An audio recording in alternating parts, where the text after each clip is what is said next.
से वोटिंग होगी। पूरे देश में 8 राज्यों की 57 सीटों पर मतदान होना है।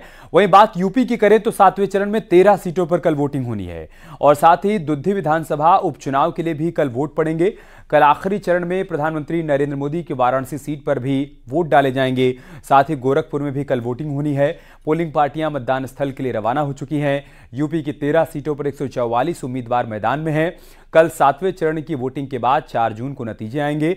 पोलिंग पार्टियों के रवाना होने की 6 तस्वीरें हम आपको दिखा रहे हैं। वाराणसी, गोरखपुर, महाराजगंज, बलिया, देवरिया, मऊ से पोलिंग पार्टियां रवाना हो गई हैं।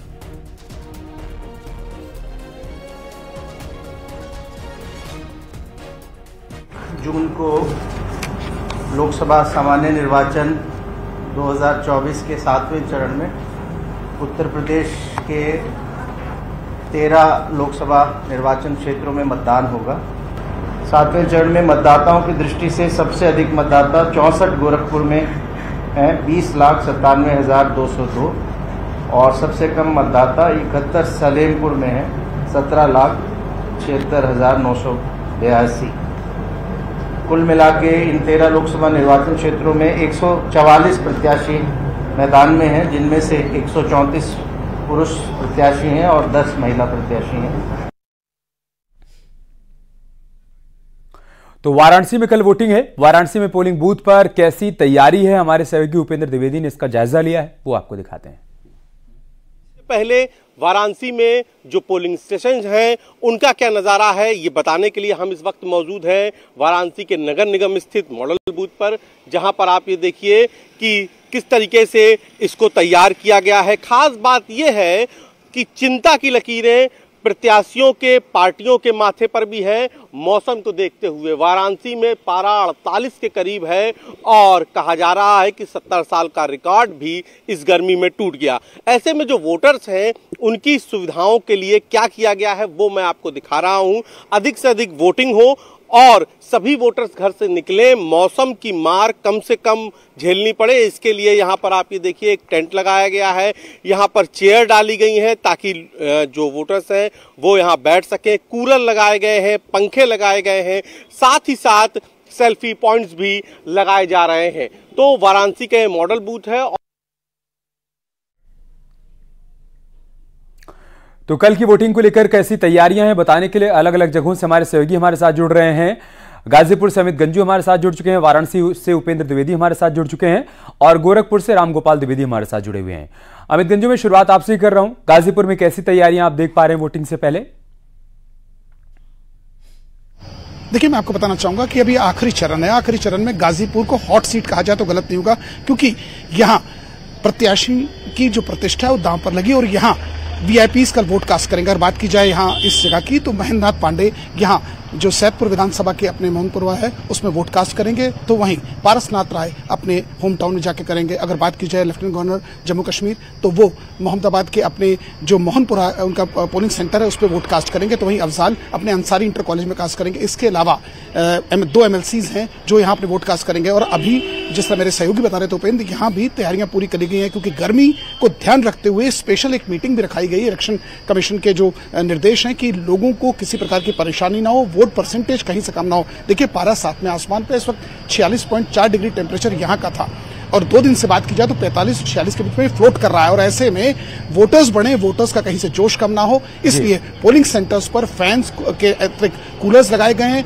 पानी की टंकी लगाई, व्हील चेयर्स की अगर बात की जाए तो व्हील चेयर्स रखी गई हैं। इसके अलावा 27 ऐसे सेंटर्स हैं जहां सेल्फी पॉइंट बनाया गया है और कई जगह ऐसे जहां बैलून बंटिंग से लोगों की जो क्रेज है वोट कास्ट करने में कहीं से कम ना हो। और कल का दिन बड़ा ही अहम माना जा रहा है, क्योंकि लास्ट फेज है। कल सुबह 7 बजे से जिसकी शुरुआत होगी, 6 बजे इसका समापन होगा और सबकी नजरें गाजीपुर में इसलिए टिकी हैं कि गाजीपुर कुछ दिन पहले भी बड़ा चर्चाओं में आया था। जी हमें ओके उपेंद्र, जिन 13 सीटों पर मतदान होना है उनमें वाराणसी सीट सबसे हॉट सीट है, प्रधानमंत्री मोदी का संसदीय क्षेत्र। वहां पर जो तैयारियां की गई वो हमने रिपोर्ट के जरिए देखा है, लेकिन वोटर्स में कैसा उत्साह दिख रहा है इस बढ़े हुए तापमान के बीच वोटिंग को लेकर? देखिए, बढ़ा हुआ तापमान सबके लिए चिंता की लकीरें खींच रहा है, चाहे वो प्रशासन हो चाहे वो प्रत्याशी हो। तो ऐसे में सभी अपने अपने तरीके से इंतजाम कर रहे हैं। कानून के और जो चुनाव आयोग की जो सीमाएं हैं उसके तहत।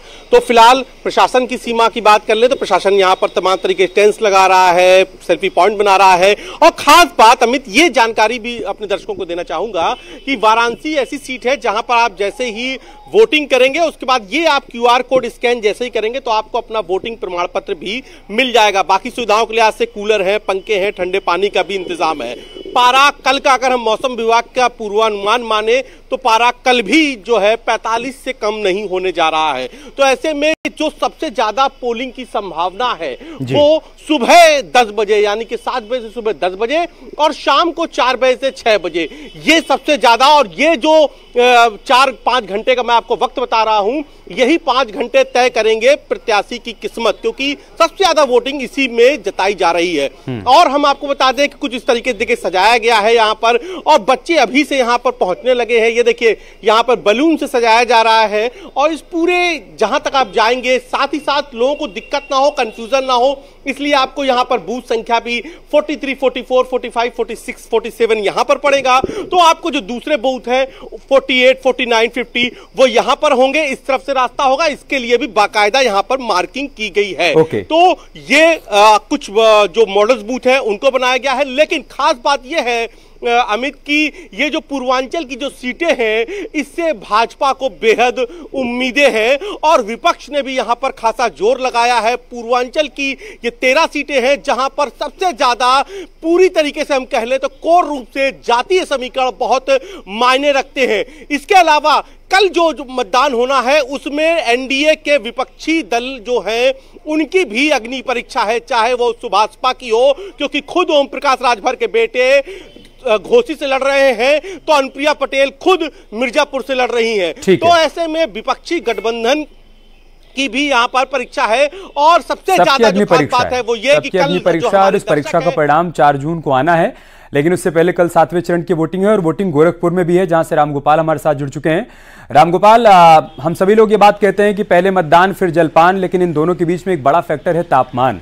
इस बढ़े हुए तापमान से निपटने के लिए क्या तैयारियां वहां पर चुनाव आयोग की तरफ से की गई हैं कि वोटर्स को कोई दिक्कत और कोई परेशानी ना हो लोकतंत्र के इस महापर्व में हिस्सा लेने में? बिल्कुल, तापमान की जो बात कर रहे हैं आप, तो तापमान इस समय लोगों के रूह कपा दे रहा है। 44-45 डिग्री का तापमान दिन में रह रहा है। करीब 11 बजे से यह तापमान चढ़ जा रहा है और शाम को 4 बजे तक गर्मी का माहौल बना हुआ है। गोरखपुर की अगर हम बात करें तो गोरखपुर में कई वीआईपी वोटर भी हैं और सबसे पहले मुख्यमंत्री योगी आदित्यनाथ गोरखनाथ बूथ पे अपना मतदान सुबह 7:30 बजे के करीब करेंगे। 8:30 बजे हिमाचल प्रदेश के राज्यपाल शिव प्रताप शुक्ला अपना मतदान सेंट्रल ड्यूज में करेंगे। पादरी बाजार स्थित इंटर कॉलेज में कैबिनेट मंत्री संजय निषाद अपना मतदान करेंगे। भाजपा के राष्ट्रीय महासचिव हैं राधा मोहन दास अग्रवाल, वो भी 9:30 बजे अपना मतदान करेंगे। जो भाजपा के प्रत्याशी हैं रवि किशन शुक्ला, वो भी गोरखपुर के अब मतदाता हो गए हैं, वो भी 9 बजे के करीब अपना मतदान करेंगे। इसी तरीके से समाजवादी पार्टी की प्रत्याशी काजल निषाद भी 9 बजे के करीब गोपलापुर में अपना मतदान करेंगी। तो ये वीआईपी वोटर हैं जो कल गोरखपुर में मतदान करेंगे और गोरखपुर में जो मतदान प्रतिशत उसको बढ़ाने का काम करेंगे। क्योंकि इस फेज में सबसे अधिक मतदाता अगर किसी लोकसभा सीट पे हैं तो वो गोरखपुर में है। 20 लाख से अधिक मतदाता यहाँ पे हैं। प्रशासन की यह कोशिश है कि अधिक से अधिक मतदाता जो है वो बूथों तक पहुंचे। इसके लिए इंतजाम गर्मी से बचने के लिए हर पोलिंग स्टेशन पे टेंट लगाया गया है, कूलर लगाया गया है, पानी की व्यवस्था की गई है, साथ ही विकलांग व्यक्तियों के लिए व्हीलचेयर की व्यवस्था की गई है और अगर जरूरत पड़ेगी तो अंदर तक ई रिक्शा के माध्यम से अगर बुजुर्ग व्यक्ति वहां पे आ रहा है और वो अंदर नहीं चल पा रहा तो पोलिंग स्टेशन के अंदर तक ई रिक्शा के माध्यम से उसको ले जाने की भी व्यवस्था। सारी बातों का सार यही कि चुनाव आयोग की तैयारियां मुकम्मल हैं और अब बारी आपकी है और कहते हैं कि अंत भला तो सब भला। तो लोकतंत्र के इस महापर्व का आखिरी चरण है और इस आखिरी चरण में अगर आप अपनी सहभागिता निभाएंगे तो आप उस प्रत्याशी का चयन कर पाएंगे जो आपके हिसाब से आगे काम कर पाए। बहुत बहुत शुक्रिया आप सभी का हमारे साथ जुड़ने के लिए और तमाम जानकारी, तमाम अपडेट हम तक पहुंचाने।